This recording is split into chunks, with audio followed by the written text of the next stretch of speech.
My family hates me because my parents only wanted 2 kids. I think it would be easy to mention that I was never the family's favorite. I know there's a stereotype that the youngest sibling gets the most affection from the parents. Maybe it only applies to my family, but that's a complete lie. And I also know why my family treats me like that. They make no secret of it. I wasn't a wanted child for the simple reason that my parents only wanted a boy and a girl. So 2 children and no more. The fact that I was then born as a second son didn't fit into their family's predetermined picture. For this reason, I was always ignored at birthdays. I wasn't even allowed to be in family photos because they wanted to give the impression that their picture book family was the way they had imagined it.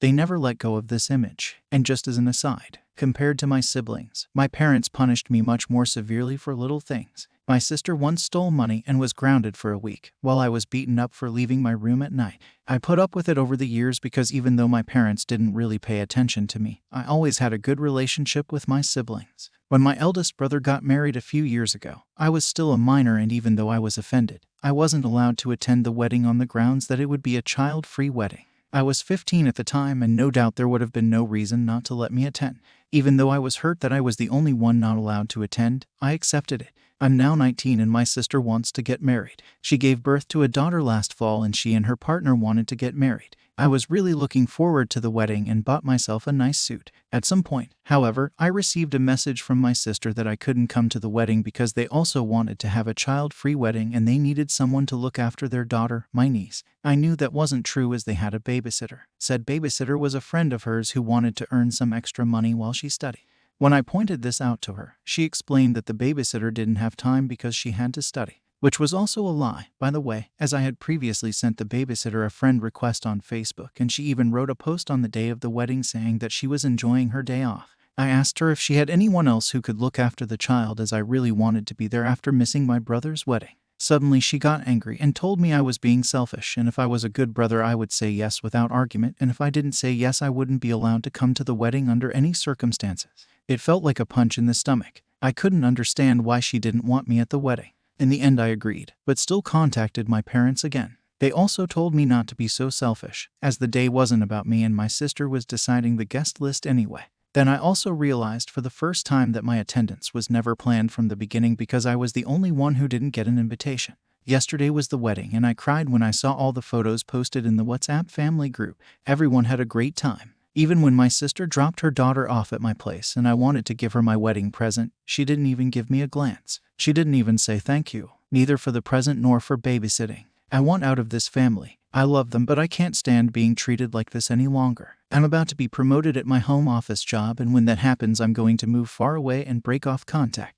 They'll have the image of their perfect family back that I ruined, and I'll have my peace. A win-win situation for both sides. Update. I didn't plan to make an update, but so many people asked me to, so here we are. My original post is now 3 days old, and a few things happened in that time span.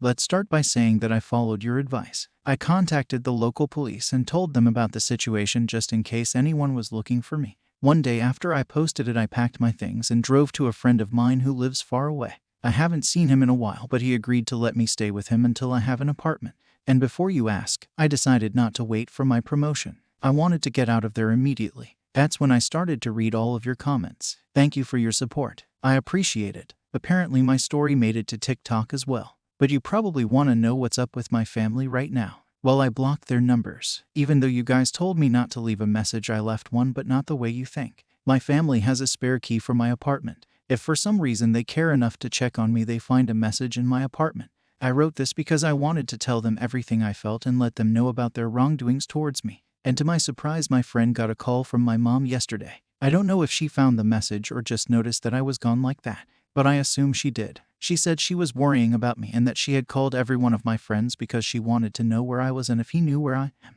He lied to her and told her he didn't know, and then she hung up. While some could see this as an effort, I know my mom better than anyone else. She is not worried about me. She is worried about her own image and how people would react if they saw how she failed as a parent.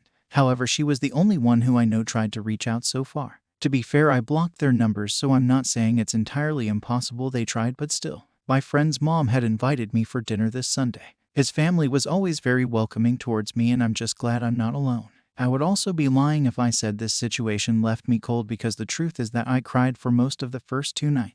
I want to leave all of this behind me and start a new life. Thank you for your support. If anything essential happens, I will try to update you. Story 2. I went no contact for 7 years with my parents after they believed my brother-in-law's lies about me and my sister. I live in Denver, Colorado with my wife Gabby. This incident happened at a birthday party 7 years ago. I used to always contact my parents. They would host Christmas parties and birthday parties every year. But one day it all changed. It was my brother-in-law's birthday party. My wife, girlfriend at the time, was at a work meeting in Utah and I was driving to their house from the airport after I dropped her off. I had already told my parents I might be late, but when I arrived they seemed a bit annoyed at me. I wasn't sure why, so I put my gift with all the other gifts by their TV and excused myself to the restroom. After a couple of minutes, I went downstairs to see that the party had changed completely. I walked in to see what was wrong. The music was off, people were leaving, and everybody was silent. I noticed my sister had left too, which was strange as it was her husband's party. My mom told me to leave and I asked why. She asked me again, this time more sternly. I grabbed my coat from the coat hanger and walked to my car. Inside, my sister came and knocked on my door and asked if I could take her to my house. I asked why and she told me that my brother-in-law said that me and my sister were having sex. I was enraged by this. I drove to my house and took my sister, Lindsay, inside.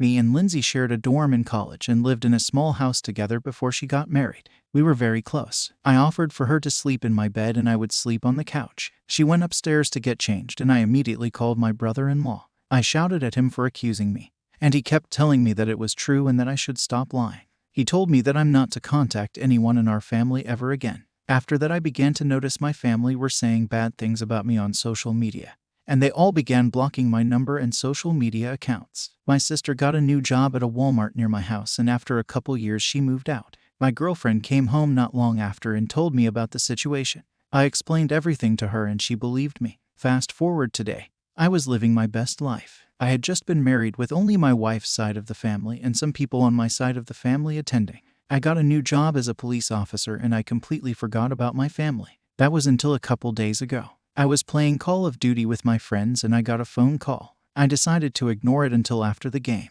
We had a break, which we always did after every hour of playing, so I decided to get a drink and grab some snacks. Then after that I called the person back. It was my mom. She told me that she was sorry and that my brother-in-law confessed to it being lies. My sister still hasn't got back together with him. My mom told me to call her back as soon as possible if it was okay for me to come back in contact. I still haven't. I'm not sure if I should. From the comments. 1. So where was your sister in all this? Did she deny it? Or was she backing up brother-in-law? 2. Hey, happy to hear you're enjoying life. I feel like you spoke your truth and they decided not to believe you. I feel like it's up to you if you want to communicate with your mother again. I recommend seeing a professional if you haven't already, but I don't think you are a jerk. OP, she was denying it, but our family didn't believe her. I still don't know how they believed my brother-in-law over me and my sister. I had a therapist for a couple of months along with my sister after what happened.